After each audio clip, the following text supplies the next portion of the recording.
from being overwhelmed.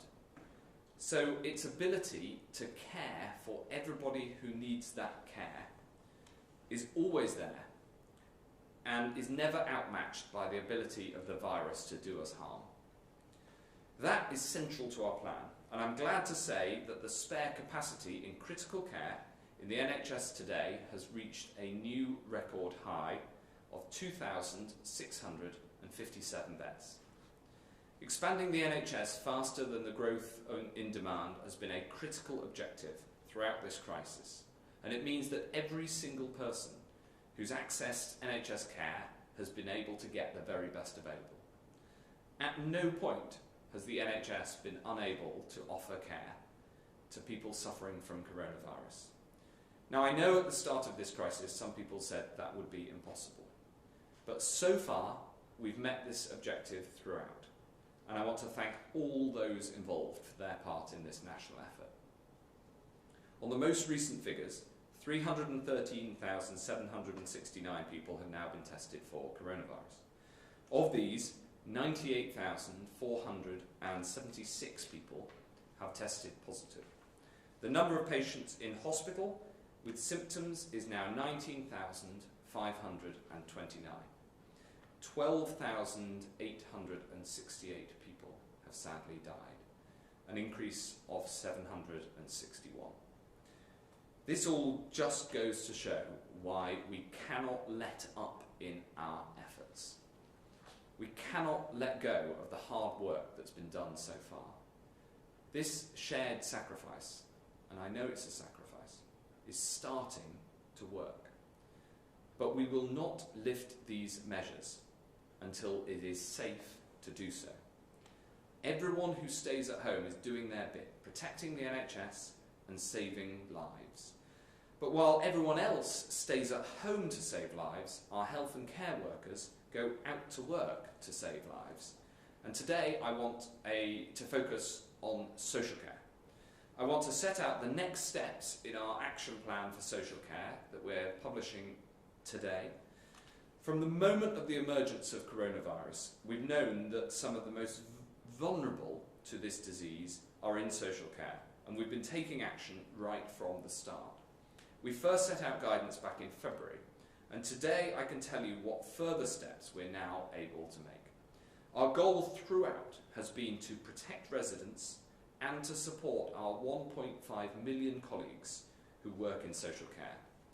We've injected an extra £1.6 billion, and as the Chancellor said, we will do whatever it takes. This is our plan. First and foremost, from the start, we've focused on the need to control the spread of infection in social care settings. Today, we've strengthened the rules so that all care home residents who are discharged from hospital will be tested before being admitted into their care home. We'll test all symptomatic care home residents, and as I announced last Friday, we've introduced testing for all social care colleagues and members of their households who need a test. At the same time, we're increasing again PPE supplies to social care. We're creating a supply, logistics and distribution network of unprecedented scale. Building on the PPE plan I set out on Friday, over the next 3 weeks, we'll continue priority drops to the local resilience forums who distribute to the social care system according to local need, while we roll out our new online delivery system for social care settings. This will be integrated with the NHS supply chain's central PPE logistical operations, with kit shipped directly to social care providers via the Royal Mail. All of this will contribute to slowing the spread of coronavirus within care homes. I want also to enhance support for our social care workforce.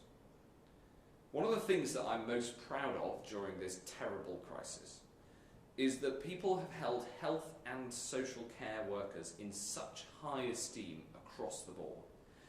It's not clap for the NHS, it's clap for our carers.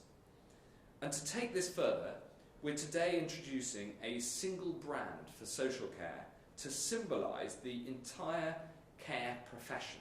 This is something I know so many people in the profession have called for. This badge will be a badge of honour in a very real sense, allowing social care staff proudly and publicly to identify themselves, just like NHS staff do with that famous blue and white logo. I know that many businesses will want to offer the same recognition and benefits as they do wonderfully to the NHS.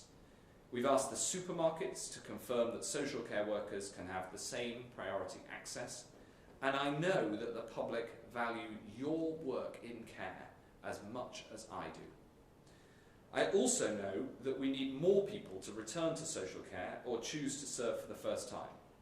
To make that happen, we're strengthening our national recruitment campaign with the aim of recruiting tens of thousands more people into social care. And we will pay for the initial induction training. This is a job where you have the chance to make a difference to people's lives every single day that you go to work. And I've seen, as I'm sure we've all seen, the amazing efforts of good social care. I've seen it with elderly members of my own family. I've seen the tenderness and the dedication with which people in social care support our loved ones at their time of greatest need. Everyone knows the job isn't easy, whether supporting people of working age, who are some of the most vulnerable in society, or supporting people and their families with dignity at the end of their lives. But I know what a fulfilling profession it is, and I know that many will answer our call. There's one other thing and one other change I want to make, which is giving people the right to say goodbye. One of the important things that care homes do is support people at the end of their life. Sadly, even in normal times, each month about 10,000 people die in care homes. And our social care colleagues work incredibly hard to ensure support for people and dignity to people at the end of their lives.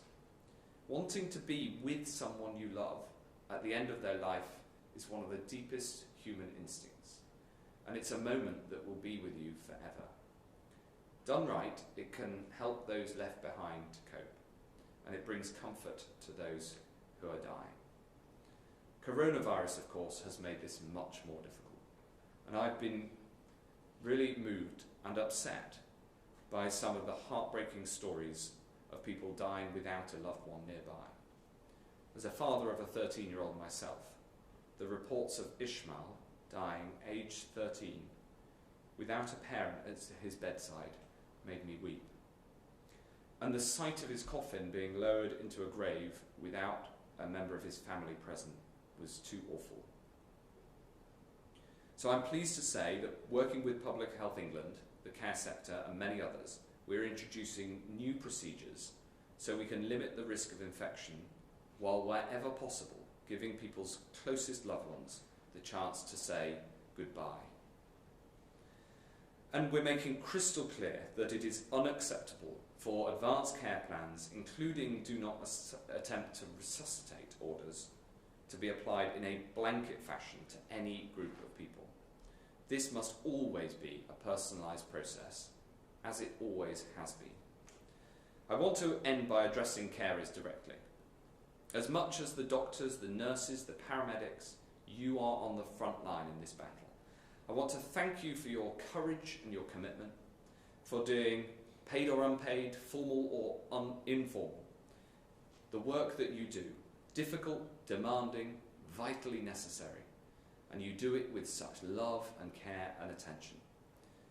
Taking on the extra shifts that might be needed to fill the gaps left by self-isolating colleagues, juggling your own caring responsibilities very often, providing dignity and comfort to people in some of the most difficult circumstances. We as a nation stand with you. And I say to everyone watching, you can stand with our carers too, by staying at home to protect the NHS and protect social care and save lives. With that, I want to pass to Angela to set out the most recent information about the progress of the disease. Thank you. The information we wanted to start with today is evidence about how people really are staying at home. So what's shown here is, roughly speaking, for the last month, so from the 19th of March to the 14th of April, how much use there has been of different kinds of